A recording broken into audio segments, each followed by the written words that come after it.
छू लेते बन के आपको हवा, बन गए हो आप हर मर्ज की दवा, जो महकता हुआ चंदन है। और आज के इस कार्यक्रम में आए सभी दर्शकों का हार्दिक स्वागत और अभिनंदन है, हार्दिक स्वागत और अभिनंदन है।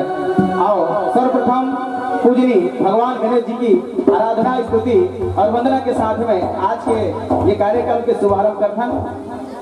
गौरी के लाला गणेश ला बंदाओ, आओ बंदाओ गुरुदेवा हो, ब्रह्मा ला बंदाओ, विष्णु ला बंदाओ, आओ बंदाओ महादेवा हो। आओ गणेश वंदन के साथ में कार्यक्रम के शुरुआत और ये कार्यक्रम के पहली प्रस्तुति।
गणेश लवन